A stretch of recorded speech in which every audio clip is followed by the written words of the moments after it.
Hey, hey, hey. It's a Sunday morning.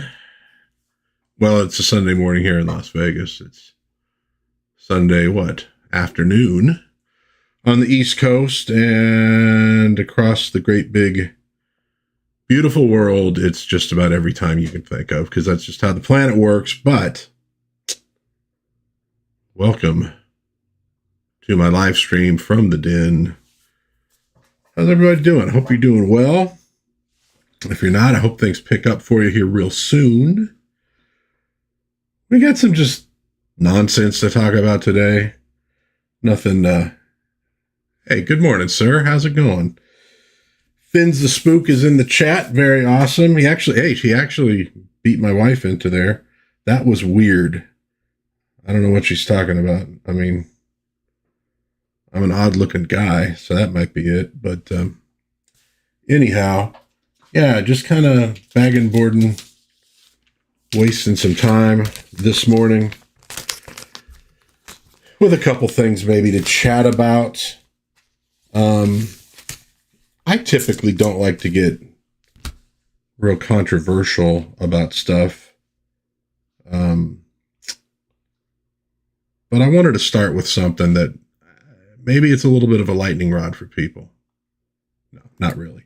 I wanted to talk about glass bottles of Coke. She will explain later. Okay. Uh-oh. Hopefully I'm not in trouble. So I saw this pop up on Twitter. Remember glass soda bottles with styrofoam labels? And a little bit of Adventures of the Outsiders. That is Alan Davis art, by the way. It's amazing stuff. So the styrofoam labels were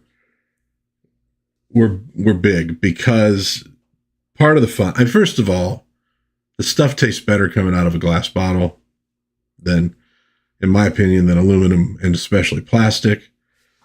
I should know because I'm drinking some that just came out of a plastic bottle a little bit ago with Cool Cat on there.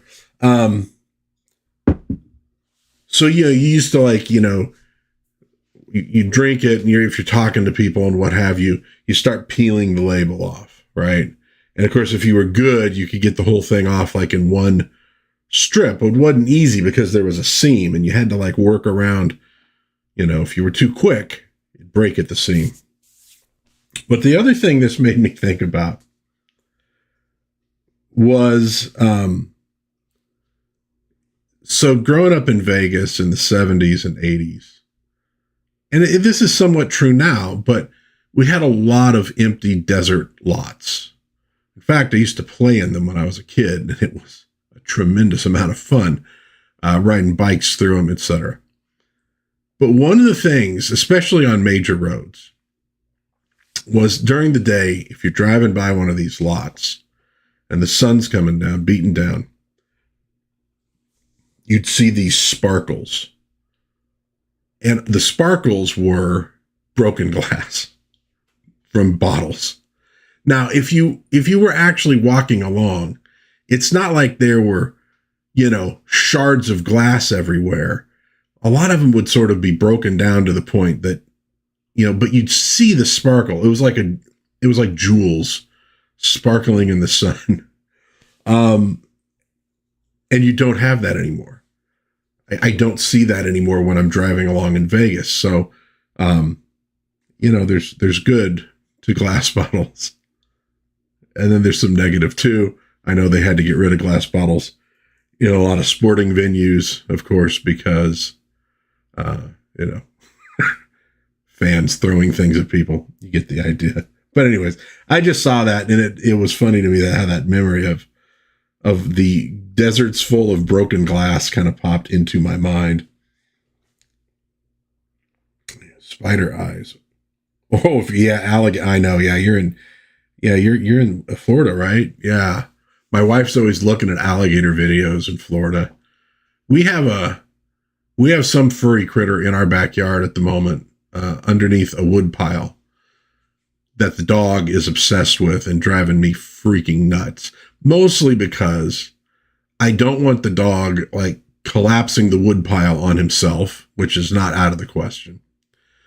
And I don't want the dog to get bit on the nose by something, so I got to take him in like for shots or for whatever. But oh yeah, because my talking about alligators in Florida, my grandparents, one side of my grandparents lived in Florida, so we'd go down about every 2 years to visit. The other times we'd go back and visit folks in Iowa, which has no alligators.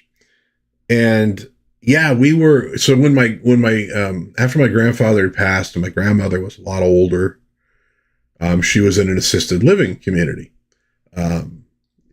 Pretty big memory issues, but we went on a walk with her around. They had a big pond in the middle of this retirement community. And you could see the little eyes of an alligator popping out, and you're going, I don't know. It seems like you probably would want to avoid alligators, in a place designed for the very elderly.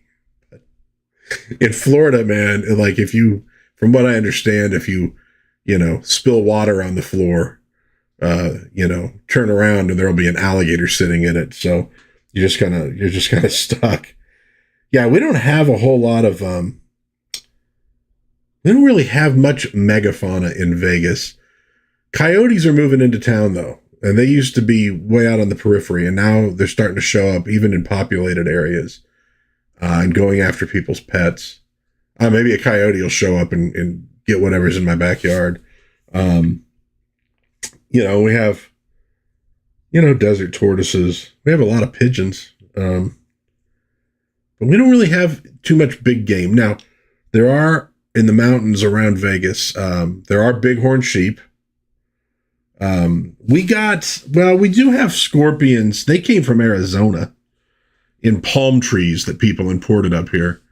I've seen a couple. They're not mega huge, but they started in the south part of the valley and they've been working their way up. And I have seen a few, but we don't see it too often. I've never seen a tarantula. A lot of black widows. Of course, we get lizards. I used to catch those when I was a kid. But we get bighorn sheep out in the mountains. And I've lived here now for close to 50 years, and I've never seen one. And then I'll talk to like my sister who goes hiking, and she hikes more than I do, but still. She's like, oh yeah, I've seen them. Oh, they're out here. They go, oh, if you go out to Boulder City around the park, you can. I'm like, oh. So does everybody get to see bighorn sheep except me? The hell? It's lame. Okay, so yeah, there's my big thing on glass bottles. Okay, so you can see this is really important news today. The only like nerdy stuff, there's a Switch 2, which I'm not like a gamer guy, so it's like cool, have fun. It looks like the Superman movie is whatever. And Fantastic Four, Sue Storm is the leader of the Fantastic Four. Somebody says, oh, she always kind of arguably was. It's like, no, she wasn't. I think she might have been leader for a little while in the comics, for a certain stint. It was Reed. Reed was the leader of the Fantastic Four. Come on. Anyways. Dude, I just don't care about those movies. I just don't care about Disney Marvel's version of these characters. I'll just stick with the originals. And the old movies are kind of fun. They're not perfect. They're not great, maybe, but we enjoyed them. My daughter enjoyed them. I remember we watched them with her. Any rate, yeah, there's new Superman. Like, dude, that some of the toys are going. You're going, what? It just seems like it's all over the friggin' place. Just all over the place. And I don't know. I'm just not a big James Gunn guy from the get-go. So like that's news, I guess, but it's news. I'm at a point where I don't really care that much about it. But the other big news I had is, I am like a constant complainer about commercials, which my wife can definitely I never really played Nintendo. I had a friend who did. I never had an Atari. I had a VIC 20 and I played those games. But I play Atari at friends' houses. Fins, but and I do have sitting up on my little entertainment center back there. I have one of those like new kind of fake little Atari things loaded with the old games. I don't play it too often though. I got so much other stuff to do. And I found with modern games, because we had a Wii, and I remember playing like Mario Kart, and it was kind of fun. But I get too competitive with it, and I get too tense is the problem. And so it's relaxing for a lot of people. It is unfortunately not relaxing for me. And that's my fault, not the games. The other one that let's mention this little story, because so when I had when we had the Wii and we're playing Mario Kart, my sister did as well, and so I was playing it a lot because I was trying to open up all the characters and all the cars and blah blah blah blah blah, and she was too. And so the tough thing about that is you're playing against the computer, which basically means if you win, it's because the computer let you win, because it can kind of do whatever it wants to do, right? And it would sometimes everything's going great and you're right there and you're about to win and blah, blah, blah. And then you get hit by the bomb or whatever and you're out. And it's like, and my sister, she goes, yeah, I find like I'm getting way too into this, because she was like doing, I think, the Bowser's Castle, and she got knocked like off the bridge by Waluigi. And she goes, I said, okay, ready for language. Waluigi knocks her off the bridge into the lava. And she goes, I hope you burn in hell, you son of a bitch. And she's like, what am I talking about? This is a cartoon character in a game. But it could key you up. So yeah, I don't play too much game wise. I mean, I had fun with Mario Kart, and I managed to get everything opened up, and then we just play it, but yeah, like I mostly remember video game. Oh, I didn't show that one up. Video games from the arcades, and I mean, good memories of playing that stuff, but I really didn't stick with it. A little bit into junior high and high school, I had an Apple IIe, and I played entirely too much Ultima 3 and Might and Magic 2, because they're those sort of time waster role-playing games, like, because my buddy'd come over, and we would literally spend like 10 hours on that game, where we would I remember there's this one particular part, I think it was Ultima. I could be wrong. I think it was Ultima.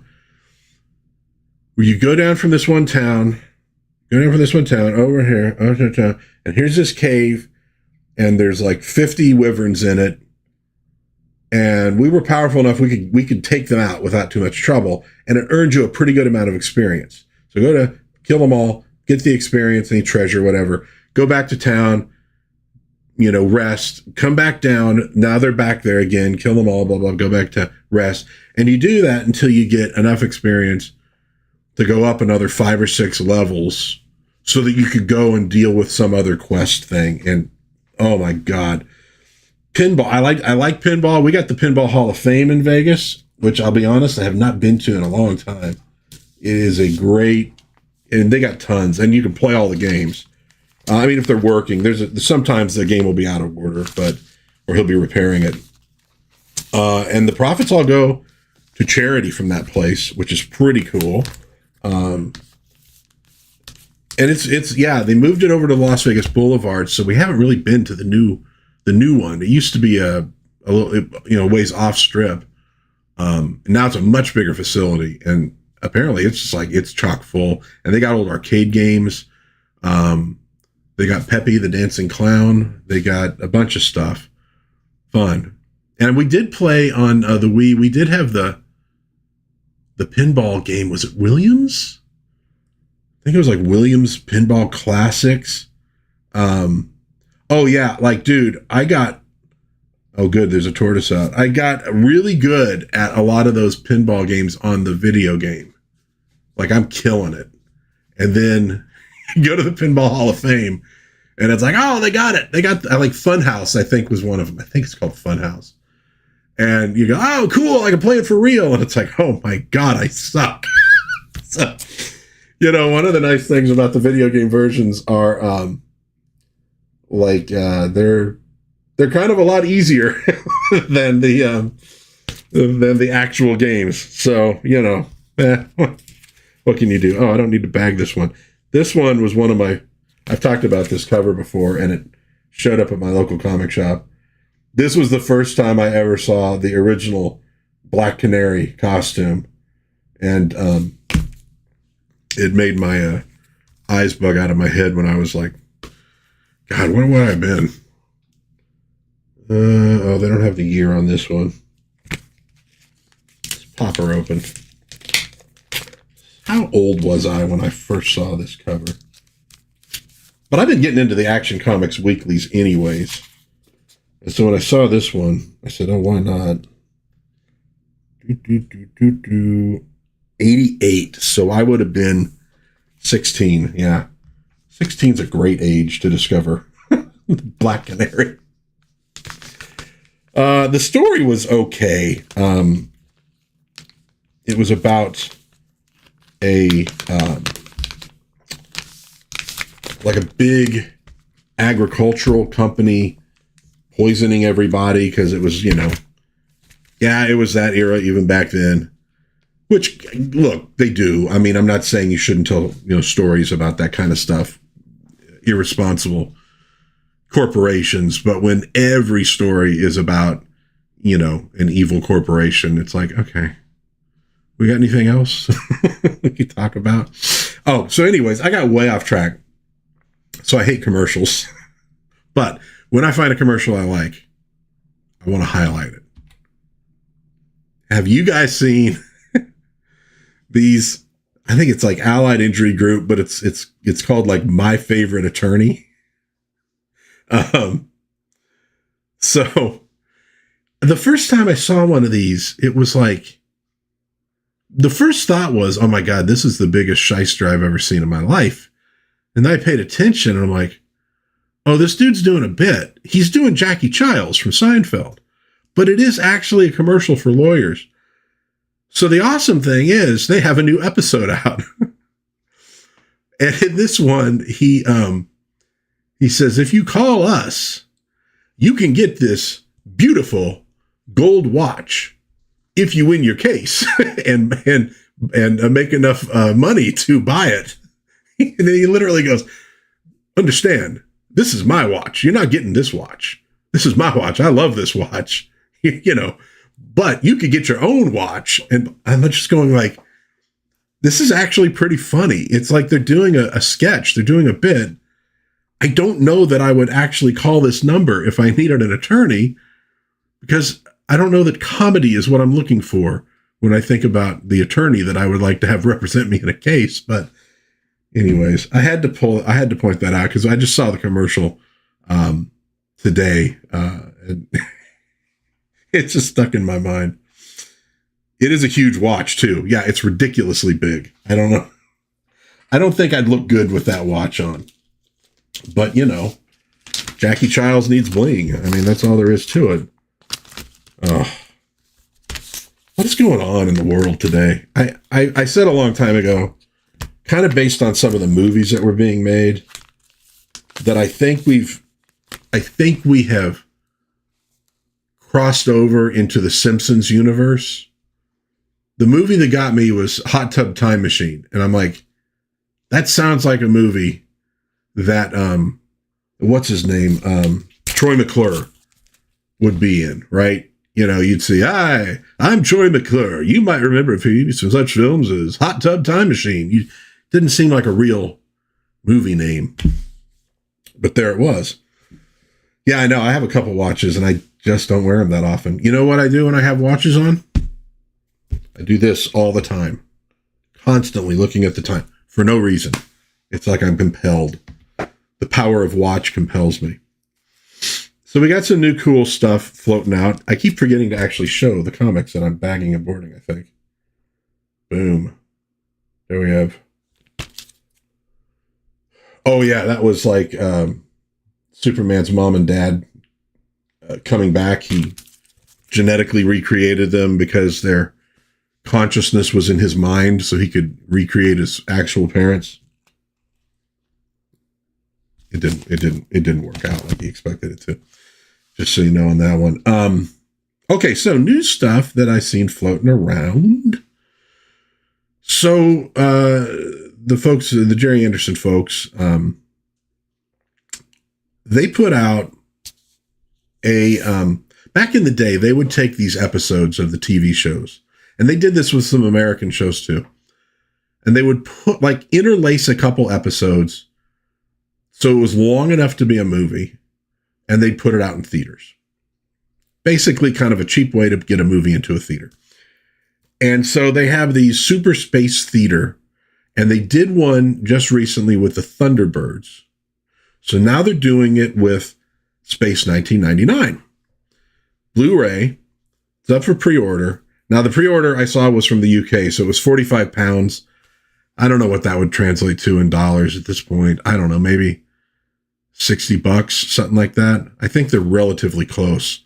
Way back when, it was like $3 to the pound, and then for a long time it was $2 to the pound, and now they're a lot closer. August 2025 release. So you get, and I didn't realize how many of these they'd done. You get Alien Attack, Journey Through the Black Sun, Cosmic Princess, and Destination Moonbase Alpha. Plus, they've made a new one for this set. So this is never before seen, called Prisoners in Space. There's also a documentary about the Super Space Theater. There's a short featurette in which Barry Morse reprises his role as Victor Bergman. One of the best things about season 1 and one of the worst things about season 2 was him not being there. And much more. There's a lot of stuff that goes with it. So very cool. This is volume 2 of Super Space Theater. So volume 1 would have been Thunderbirds, volume 2 Space 1999. I don't know. I'm not sure what other one, if they did it with UFO, if they did it with like Captain Scarlet, I'm not sure how many more volumes there are of this. Here's one I don't need to bag and board. This was Wolverine going nuts, trying to get the memory blocks out of his mind. Pretty good issue. It was odd though, and I don't have enough Wolverines. Like, I picked that up in the 50-cent bin, or was it no, maybe it was a dollar bin. I think, yeah, it was a dollar bin at Cosmic Comics. I didn't collect enough Wolverine to really appreciate the story. It was sort of it's a buck, so what the heck. There's a remake coming soon, Space 2099. Oh my God. I don't know. Like, I mean, you could. You got to get the right people. It's the interesting thing for me about Space 1999, when I first watched it, and it was as an adult, I didn't see it as a kid. There was a lot of stuff I liked about it, but one of the things was, it's like, yeah, but it in a way, it doesn't make sense. Like, the moon wouldn't do that, and they're faster than light because they're traveling through different systems, except they seem to slow down, when they get around a planet. And it was just, that kind of thing was bothering me at first. And then Shout Factory put it out on YouTube as live streams. They might still be up there now. And so I'm sitting at work doing all my data stuff, and I throw it on in the background to listen to. So I'm like going, 4 or 5 hours of Space 1999. I did it for a few days, and all of a sudden it was kind of like, dude, I kind of get it. It's really more a sort of they're not exploring space, they're exploring consciousness. You know what I mean? It's like, I'm not saying it wasn't really set in the real world from its standpoint, but I'm going, yeah, it's really kind of more of a trippy mystic thing in a way. And once I kind of like my brain clicked on that, I really, really loved the series even more. Because I loved, the uniforms and all the other stuff and all the details that Jerry Anderson would put into things. And that kind of really just cemented it for me. I became a much bigger fan. There's no reason any of these remakes couldn't work and be good, but it's like, do the people making it really get it? And I don't mean like, do they love it? Because when fanboys make things, they're not necessarily good. Sometimes it's just too referential, and it's like, do you understand the heart of the thing so that you could do what the people who did it before did? You know what I mean? You have to kind of go back to that step one. Don't, like, for example, like one of the best little indie series that was ever done, it was posted on YouTube. I think you probably still find them, was Star Trek Continues. Recreation of the sets, and people had done it before, but these were done really, really well. And they had a kind of a 60s feel to them because they were really going for that, But even then, it was a lot of referential stuff.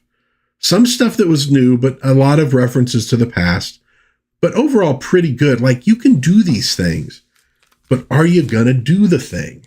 Or is it just going to be like, we're going to steal a few bits of the IP, and just kind of pop something out? That's the question. But yeah, it'd be interesting to see what they come up with. Although, I don't know, $20.99, that might be too far. Well, they always worry nowadays about that. But like, when the show came out, it was the 70s. So it's like 30 years in the future, I mean, I know that obviously they want the 99 in there, which would be the reason, but it would be more, it would almost make more sense to set it in, what are we in? What 20? Yeah, it's like 2055 or something like that. Space 2055. It wouldn't sound right, but once again, we're talking about putting bases on the moon. I mean, a lot of that stuff at the time was not completely insane. These were ideas that they thought they were actually going to do. I don't think they thought they were going to, it was canceled before it was even materialized. Well, there you go. The danger is over. Yeah, I mean, look, my preference would be, give me something cool and new that people can get into. Like, I think about this, and this is not new anymore, but my daughter's generation and people a little older than her, they got to sort of re-experience what my generation got with Star Wars, with Harry Potter, right? It was something new, and it was all theirs, and it's like, it wasn't a remake of something. And you go, well, I'm sure she used little, bits and pieces of things. I mean, you do, but it was a new thing. And that's really cool that they got to experience that new thing, and it was all theirs. Much more so than, look, we're making Star Wars again, And now, of course, we're at the point of, look, we're making Harry Potter again. I guess, but like, and they go, well, people, they don't want to invest. They don't want to risk the money. It's like, yeah, but if somebody hadn't risked the money, you wouldn't be able to make lazy remakes of things now. So at some point, somebody needs to risk something, and have a big idea and carry it through. There's Superman going after the prankster. It's funny in John Byrne's run on, and this actually, this is Ordway on this one, but I think Byrne had reintroduced the character. When they relaunched Superman post-Crisis with action and Superman and Adventures of Superman, it's funny how much of it was just grabbing stuff from the Silver Age, which was apparently too damn goofy for the modern reader, and just sort of giving it a little spin and bringing it back, you know, like they brought back, and I think I got that book sitting in here, so we'll see it probably in a minute, but they brought back Laura Lamaris, the mermaid, you know, and you're going, well, why did you need to relaunch everything? You know, if you're just going to bring back all the stuff that was supposedly too goofy for modern comics, I'm glad they did, to be honest with you. Some of it I didn't love as much, like the take on it, but still. So let's see. So we got that. Okay, Jarret Keene, friend, author here in Vegas. I have reviewed his Kid Crimson Western novels. He's got a new collection of dark fantasy stories available for pre-order on Amazon. Gateways to Annihilation. $3 for the Kindle edition, $16 for the paperback. I'm going to pick that one up. You know, it's an anthology, and Jarret could definitely get dark. So we'll see if it's too much for me to handle. But if you're into that kind of stuff, does some good work. I really enjoyed the Kid Crimson series. Like I said, there's 3 of those. I reviewed all of them on the channel, so you could find all those reviews if you're interested. It's a Western that like draws a little bit from, you know, Western comics, and, you know, it's got a lot of fun things in it.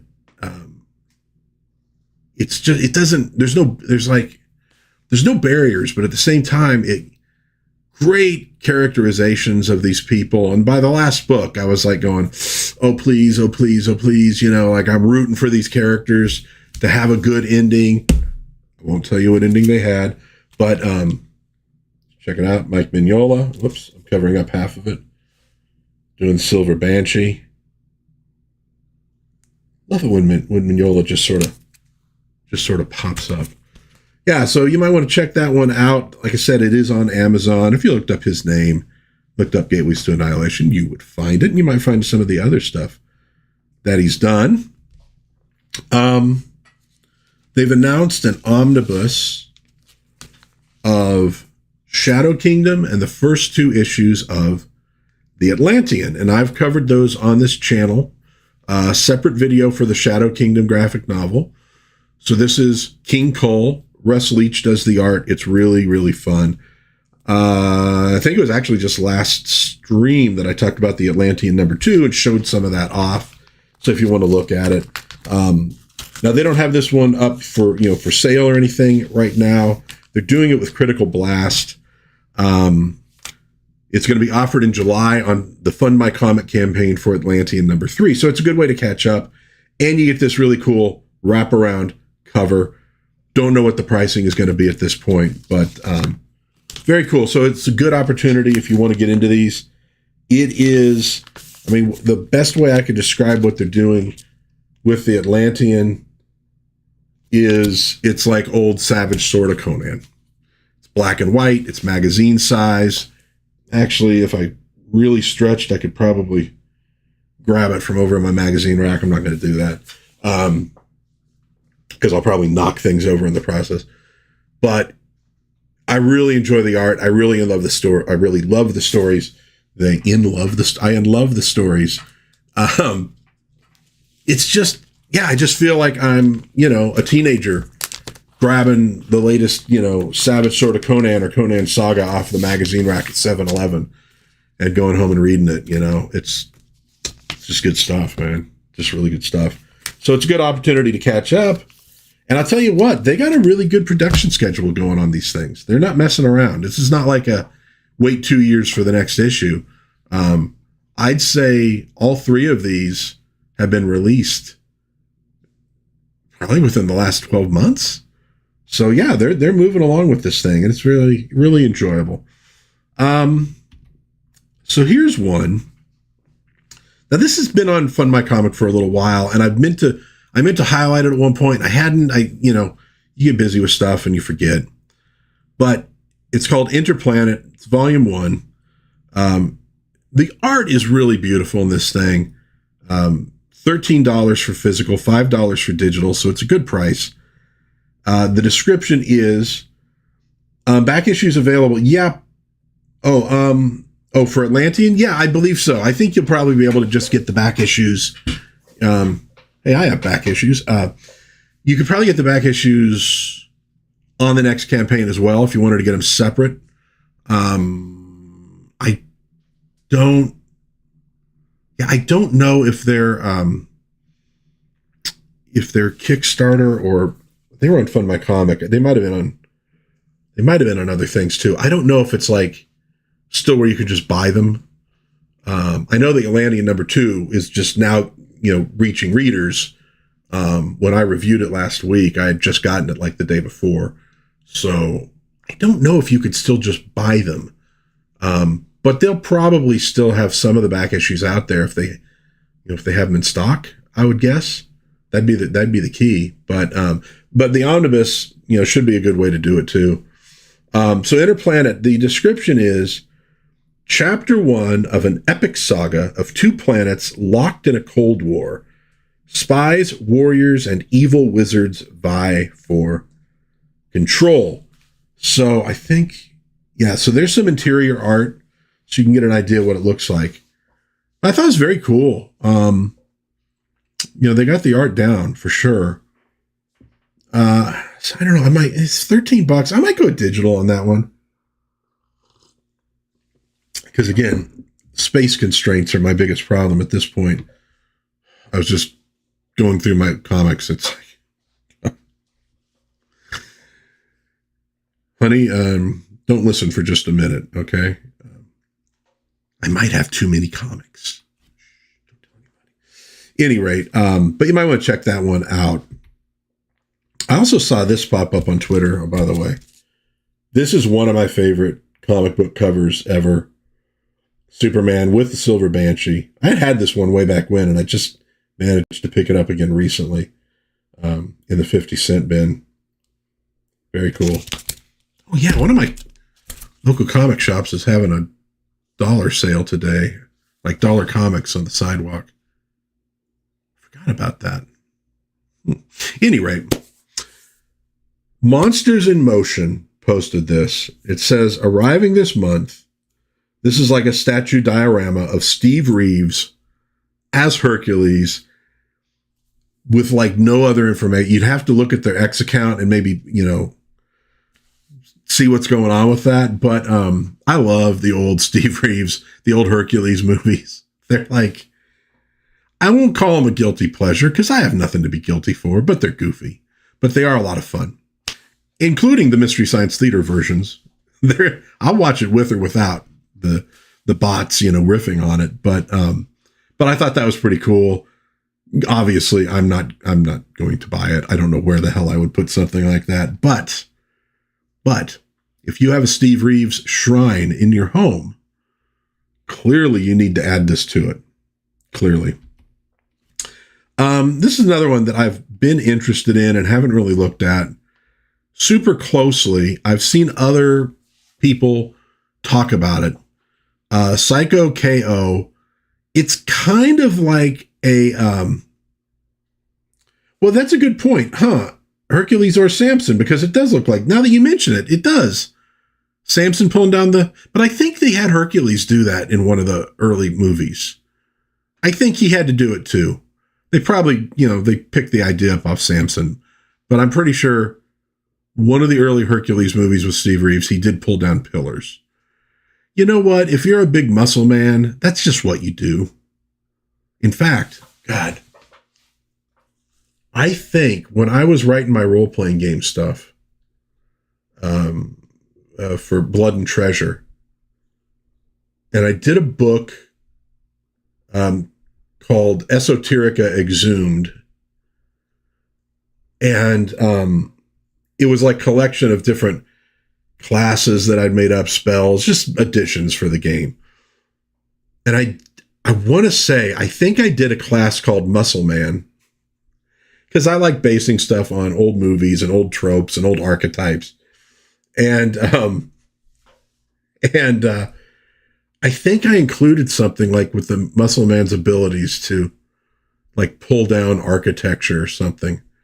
I might also be completely making this up because I'm old and bonkers now. But at any rate, so Psycho KO, here's the description. Prepare for an exhilarating ride as you dive into the action-packed world of this fourth wall breaking, pinball-addicted, motorcycle-riding superhero as he battles wacky characters and giant monsters. So this is a compendium on sale on Amazon for $17, 132 pages. That's not bad. And so I might pick this one up so I can give it a try and see what it's all about. But I've seen some folks, who I kind of trust on Twitter,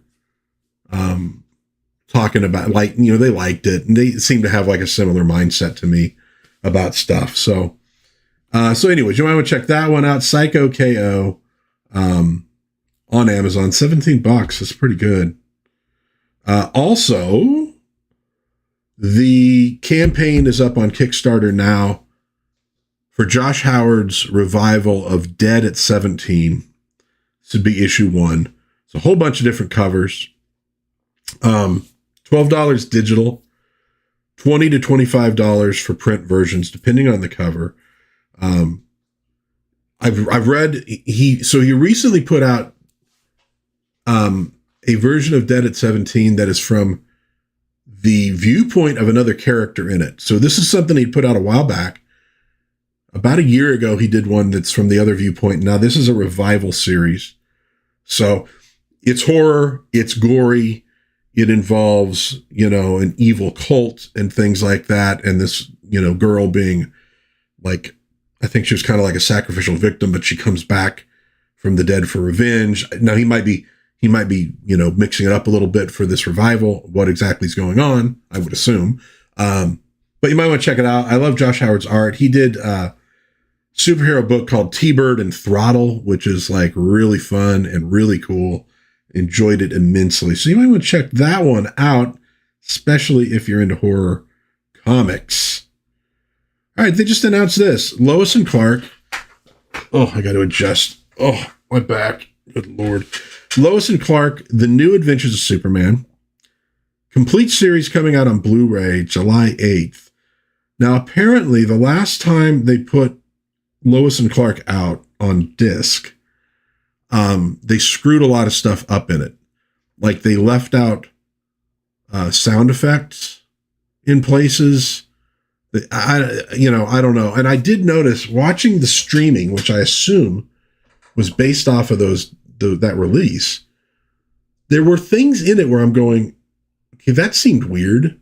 The sound seemed a little bit off to me, but like it's been, 20 something years since I'd seen Lois and Clark. So I'm like, oh, maybe it was just because it was the 90s and I don't know the way they filmed, but apparently maybe it wasn't. So if you're into Lois and Clark, it's coming out. Hopefully they've cleaned it up. They've improved it. It's a fun series. It was very much tied in with the relaunch of Superman with John Byrne and all those things. DC worked with them to sort of get it right. And, well, I say get it right, to sort of sync up the show with the comics so they weren't completely at odds with one another. What a concept, right? So, yeah, kind of, by the way, there's when Byrne introduced the prankster. See the resemblance right there? Okay, well, maybe not a huge resemblance, but anyways, it was a fun show. I enjoyed it. I watched it for at least a couple seasons, I think. I saw this come up too. Go West, Frontier Adventures #2. So this has, they've never released Xena on Blu-ray? That's surprising. Huh. You'd think they would have. I mean, I heard Hercules and Xena were literally the biggest TV shows on planet Earth at one point. I don't know. You know what? I'm never surprised anymore, really. with bad business decisions from major corporations. It's like what they specialize in. So Go West, Frontier Adventures #2. You get 15 stories, including a complete comic story done by Bill Willingham. $15. Not bad. You can get it on, and you read, okay, cool. So Finns has read it and he said it was awesome. Oh, good. Awesome with a B, but then it was actually just awesome. So, yeah, it's on Amazon. And I know it had popped up earlier and I hadn't jumped on it, but I saw somebody post something recently. So I'm like, oh yeah, I should call that one out. Yeah. So that's cool. I like it, man. I like that I'm discovering that magazines are still around. Oh, this one, by the way. So that's a little girl in the foreground. And it's funny. On the Graybeards draw stream a couple weeks ago, they were chatting about like the difficulty of drawing children. And they had specifically called out that John Byrne, as great an artist as he was terrible at drawing kids. They just always looked like the adult heads on little bodies. And so help me, like that night, this is on the top of my stack to read. And it is a perfect example of that. Okay, I'm opening this dude up. I'm going to see if I can find the picture. Because you're like going, oh yeah. You know what? It's nice that like even great artists, they have that. What is it? Oh, season's greetings. If you want to subscribe. What's in the middle of it is it's on the other side. It's the other part of that. Let's see if I can find the picture. Oh yeah. Here it is.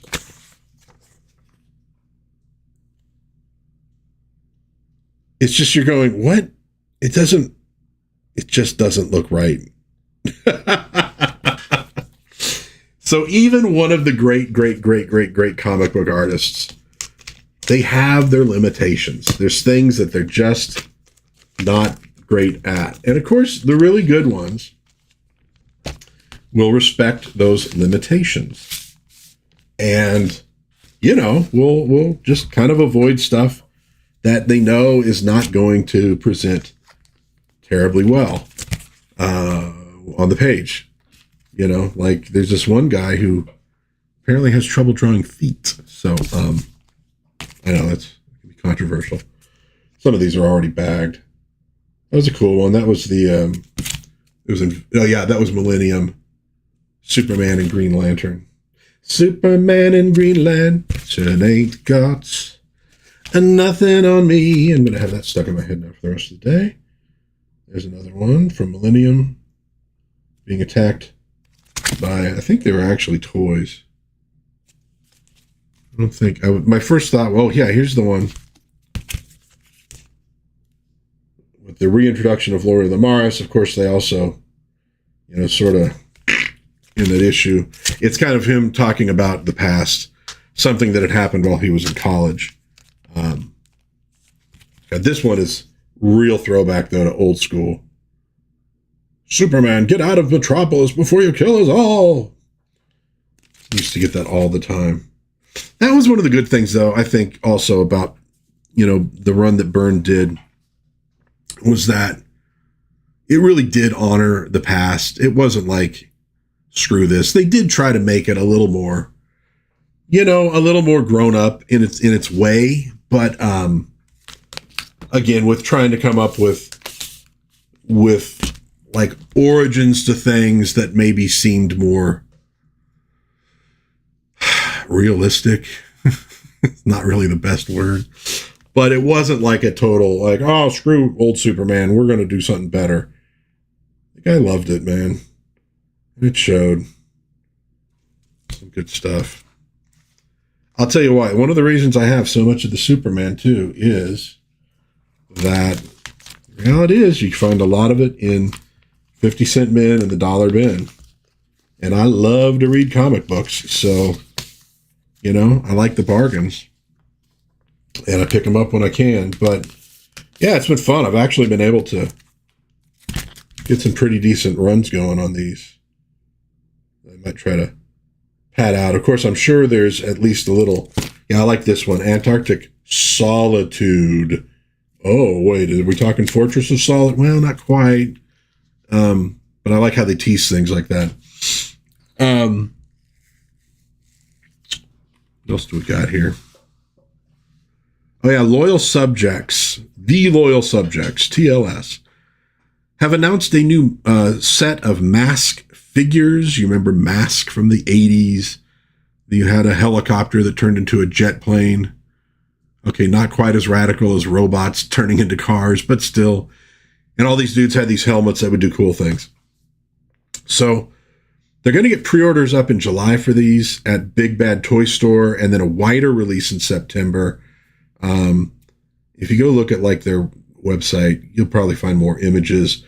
Actually, did I grab more than one? Yeah, I did. I grabbed a couple images of different characters. So you see how they have the sort of plastic thing shooting out of the eyes, right? Or you could pretend it's something being thrown at his face, I guess, if if you're into that kind of thing. There's the bad dude. Who, by the way, okay. You remember the dude in Office Space who invents the, was it like jump to a conclusion map or mat? Like he was the guy, getting interviewed by the Bobs. What exactly do you do here? I'm the one who brings the things from the engineers to the so-and-so. I'm a people person. That dude would have been absolutely perfect to play the villain in Mask. I swear they look just alike.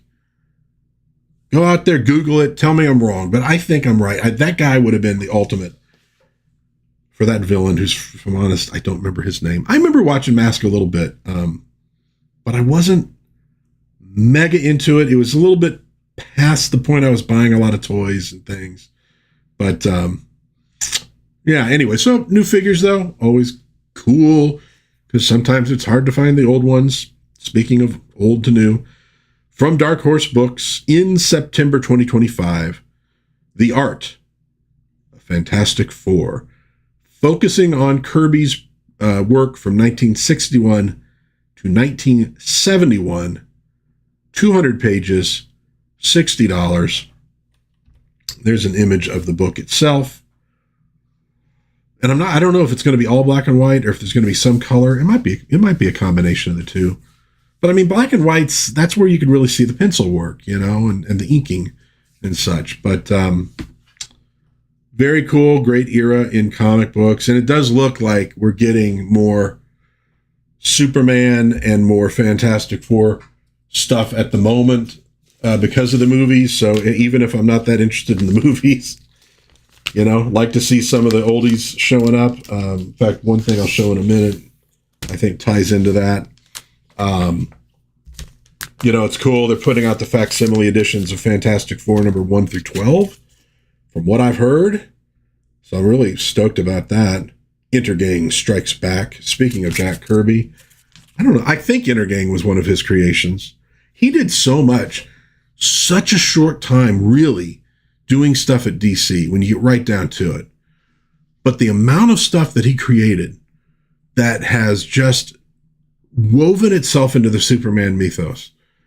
I mean, from the New Gods and Darkseid to just, a ton of stuff that was brought right back in here. It's really amazing. Like Kirby was he was unstoppable with ideas. And I could see why it was handy having him teamed up with Stan Lee to maybe sort of flesh it out a little bit here and there, But, I mean, the dude, Kirby could probably have come up with a whole new superhero universe or sci-fi universe like once a month if he needed to. Dude was amazing. I absolutely love it. And I'll bring this up again because it is now actually launched on Kickstarter. Open Caskets number 1 from Bryan Baugh. It's an art book, so it's art from Wolf and Batsy and maybe some other stuff too. $25, full color, 56 pages. So if you're into Wolf and Batsy, you're into horror, gore, etc., This is the dude. He's also just happens to be a very cool guy. I follow him on X, and just good stuff to talk about. A real horror fan. If you're into that stuff, look at Bryan Baugh. It's just good stuff. And Wolf and Batsy was stuff I had enjoyed his art on. I'd seen it on DeviantArt. He posted there for ages, and I always enjoyed it. And I'm not even like a really big into like gore horror type stuff, but I just loved his style that he had. And I'd seen, Wolf and Batsy on there. Oh, I ought to look that up someday. And it was actually, and he's no longer, being published by Alterna Comics. And I know there was some issues there, and I don't know the depths of it, but it's fine. He's doing it himself now. But when I found it on Alterna, I was like, oh my God, I got to get these. Because of course it's like newsprint floppies. They're not expensive. It's one of the nice things about Alterna. If you want to dip into something, it's not going to cost you an arm and a leg to do it. And I totally got into Wolf and Batsy. So he's got more of that coming. But there's his art book. There's a little Adventures of Superman. Nice one with the fighter plane. Notice he's got the little salute going. So kind of a little throwback to the old soups of the 40s and 50s. But yeah, you might want to check that one out. Just a good guy. And I think that's something we're all kind of on the lookout for is in social media are just cool, positive people. They're going to post things that you enjoy. They're going to be thoughtful. They're not stirring up drama and all this other crap, It's just nice when you get that. Why? Okay. Yeah, a few of these are already bagged. That was interesting. This one actually brings in a lot of other characters too. It's always fun to see, the art. Byrne drawing different characters. Here we got Mr. Is it Mixes Pitlick? Mixes Pitlick, I think is how you're supposed to say it. I always said Mixelplick when I was a kid, and that's always my go-to on that name. I know it's wrong, but I'll tell you what, that's me when modern auto-tune music comes on the radio.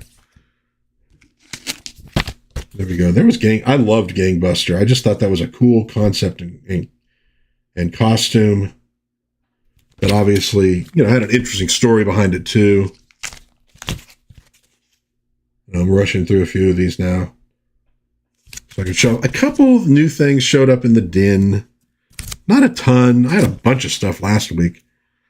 But I picked up from where is it? The Power Stars line, the Phantom. I'll actually use that as my backdrop. There we go. And I could probably do better than that with my hand. I can actually see what I'm doing. Very cool figure. I think the Power Stars is primarily working like the King Features Syndicate stuff.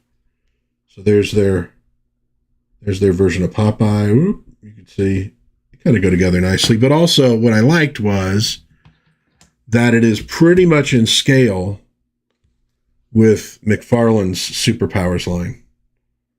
So there's a Flash Gordon that's really hard to get out there. There's a Ming the Merciless, which is still, you can get it. I want to say Big Bad Toy Store. They had it on sale. They had it on sale for $20. I'm like, I'm going to grab it. Especially because I just grabbed a bunch of the Golden Age McFarlane figures. I thought, it kind of goes with them. So I got that. I also picked up a GoBot.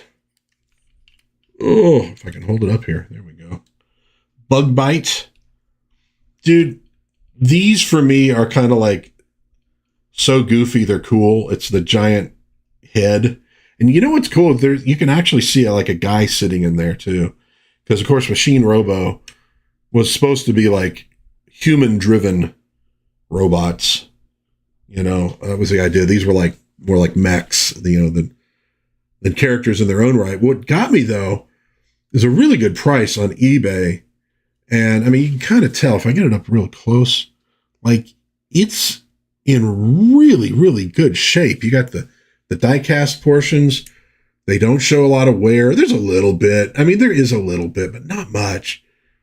And so I'm a VW Bugs. I really don't collect much in the way of the GoBots, but I kind of liked him, so I went ahead and grabbed it. Again, though, the price was really, really good. I was saying this last stream. If you're into that kind of stuff, you gotta hunt around. You just gotta hunt around, and don't get impatient. Wait for your price. And this, I picked up at Alternative Reality Alternate Reality Comics. So I think this was just put out. It was over in the section where a lot of new stuff was, but they did a Detective number 27 reprint. What's cool is you got the size right, and it is newsprint. And I'm sure, oh wow, look at the friggin' ads. Oh my God. I'd love to go back and order all that crap just to see what actually shows up. Here we got a little bit of Superman. I should probably just take Nancy down for the moment. There we go. So anyways, yeah, this one just came out. It'd be cool if they do a few more. I remember when they'd put funny stuff in with the serious stuff. These old comics are they're wonderful. They're wonderful. Like, will it ever come back? I don't know. Maybe someday. Which actually, my God, I totally forgot to talk about this. And I got a huge stack of these things sitting right here, so I could talk about it. All right. Jughead Superhero Special, right? Archie Comics. Newsprint. Digest. This is another one that came out recently. So I was reading through these, and it hit me that a lot of us old timers talk about how, in the old days we can get comic books in grocery stores and convenience stores. And like, we don't do that anymore. Why don't they sell things there? And I thought, well, wait a minute. They do. Marvel and DC don't. Archie still puts these digests out. And they put them out a lot. So they obviously sell. And I'm thinking, what if Marvel and DC did something like that? Same basic format, same kind of newsprint, right? And you see it's a good reproduction. It's very readable. What if they did that with Batman, with Spider-Man, with some of the big characters? With Batman, you could reprint some stories from different periods. Make sure it's relatively kid-friendly, and you could maybe get this in front of a new audience. Now, I brought it up on Twitter, and Dr. Mask's Retro Elixir did bring up a good point. He said the Archie comics might be better formatted for that than some of the DC and Marvel stuff, because it can get a little small. And I'm like, that's true. That is not false. But they did put a lot of these out. DC did in the old days. I've had this since I was a little kid. Army at War. Look at that. The Eyes of War. Yeah, don't tell me that all they did was glorify war back in the old days. Most of these comics did not. But you see, yes, it is. Oh my, you know what just fell out of there? If I can pick it up. I must have used this as a bookmark.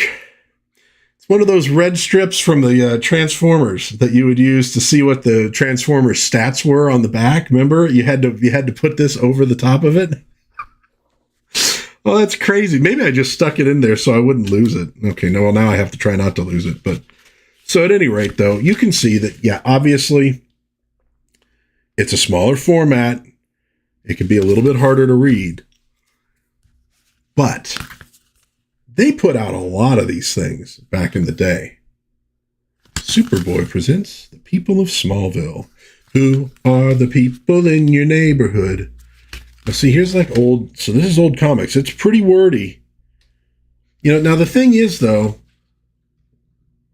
I got 50-plus-year-old eyes and it is a little rough. But if you're like, 10 or 12, May not be that bad. There's a Superman. There's my dog barking in the background. There's an adventure. I got this one, the 50-cent bin. And the guy at the comic shop was like, oh my God, I'm so happy somebody grabbed this. Because you got like a really good Spectre story in it. You got Zatanna. There's the Spectre. The funny thing, though, is some of these are like continued stories. So you don't get the end. Here's one. Now, Marvel tended to go more the paperback route. So slightly different size, right? And I have a few of these. Now, this is Star Wars. It's in black and white. And I'm guessing it is, I think it's their movie. It's just the movie adaptation. Oh, no. It is. Oh, it is. It is Star Wars #1. Okay. I just read the facsimile on that one. So they did that. And they did an Amazing Spider-Man. And these are color. And so this one is issues 1 through 6, Amazing Spider-Man. And then I got 7 through 13 in this one. And 14 through 20. So, I mean, pretty cool. First 20 issues of Spider-Man. Right there. Well, I say issues of Spider-Man, Amazing Fantasy, etc. You know what I mean? But Spidey's first 20 appearances. Got these at the old comic shop I used to go to when I was in high school. And they yeah, you definitely have to have good reading glasses if you're our age. But again, if you're going for kids, it may not matter. I don't remember having any trouble reading these when I was in high school. And this opened my eyes. It opened my eyes to Spider-Man because I just knew Todd McFarlane stuff. You know, that was pretty much it. And this is like the first Ditko that I ever read. And I was like just blown away. And then I grabbed a few more off my shelf, though, because they used to put these out like crazy. The Mad Adventures of Captain Klutz. I have had this since I was a kid as well. Thank God. If you never read any Don Martin, Captain Klutz. They used to put Mad Magazine ones out all the time. And, of course, a bunch of Charlie Brown. I would sit on like a boring day and just read these things over and over and over. It was always interesting how they'd lay them out too, because obviously the comic strip format didn't really lend itself. But yeah, it just something that popped into my head. I'm like, Marvel and DC could do something like that with digests just to get the books out there in front of kids. You know, what is it's at the bottom of the stack now. I'm trying to think what these suckers cost. Yeah, $10. $10. Make it a little thinner, make it less. I don't know. They need something. They got to get some kids to look at this stuff again because they're getting friggin' murdered by manga at the moment. There's no doubt about it. All right. 3 quick movie reviews. The Lineup, 1958. Eli Wallach, who I'm not always a huge fan of. He's a little overacty for me. This was okay, though. Set in San Francisco. It's these crooks who are trying to recover, I think it's heroin that's been smuggled in to the country through people's baggage so the people don't know about it. And but there's one really rad scene at the end when Wallach is one of the bad guys and he's got to confront sort of the big boss who hired him. And it's pretty friggin' crazy. But not a bad movie. It was a pretty decent movie overall. Some good stuff in that one. This is one of those videotapes that I pulled out of that box last week, if you saw my live stream. I watched this while I was bagging and boarding old comics. So like I'm replacing old bags, everything out on the floor, threw this in. Did not realize that A, it is a sequel to Lonesome Dove, which I'll be honest, I haven't seen, but I'm aware of. B, it's a mini series that they crammed onto one tape, and therefore C, almost 4 hours long. And it was really good though. You got James Garner in it, Sissy Spacek, Randy Quaid is in it, George Carlin has a role, Ned Beatty's in it for a little bit. Good acting all around. Well done. I enjoyed it, and I actually bagged and boarded for just about maybe 20 minutes longer than this movie was. So I thought I was going to like put in 3 or 4 tapes, that I could kind of watch while I was doing it. And it just ended up being this one, but it was good. Streets of Laredo, especially, I guess if you're into Lonesome Dove, you probably are already aware of this, but did a nice job with it. And the last one, and this will kind of wrap it all up. Carry On Cleo. I think I've seen one of the Carry On films. This was a long-running series. Now, they're not sequels of each other. They're all sort of its own little thing, but it was like the same people doing it, right? And it's the same sort of humor. Very British. Carry On Cleo is set in the time of ancient Rome with Mark Antony and Julius Caesar. And it was pretty damn funny. I actually had a really good time with it. I think I just found it on YouTube. And the last few weeks I've been watching the Fantômas films, Modesty Blaise, Diabolic, foreign flicks, basically. I guess my brain was like, I need to watch something else that's European. And Carry On Cleo is what came up. And it was actually pretty damn funny. So 1964. Might want to check that one out. All right. I think I covered everything I can cover at this point. I mean, perfect way to end, right? But so I hope everybody had a fun little time wasting time with me on the stream. Thank you, Pin, Dice, and Paper. Thank you, Fins the Spook. And of course, thank you to my wife for being in the chat. Oh, there's Jarret Keene. Dude, I talked about one of your books, man. The new one. I talked about the new one that's coming out. Well, I talked a little bit about Kid Crimson too. So yeah, there's Jarret Keene in the chat. Awesome dude. So thanks everybody for stopping by. As I always end these things, God bless everybody. Please be kind to one another. Have a little bit of fun out there. Oh, hey, my channel this week. What do we got? Justice League on Monday. On Wednesday, I have no idea. What am I doing this week? Last week was Muppet Show and Fatherland. That was a lot of fun. Oh, Plastic Man. I'm going to be looking at the Plastic Man cartoon from like 79 through like 82 or something. That was fun. And Will Eisner's The Spirit action figure. I actually recorded this a long time ago and I'm finally putting it up. And if I moved over, you can just see him by my shoulder sitting back there on my TV. So that's what's coming up this week in Dad's Den. So God bless everybody. Please be kind to one another. Have a little bit of fun out there, and I will see you again, hopefully soon, in Dad's Den of Pop Culture. Bye-bye.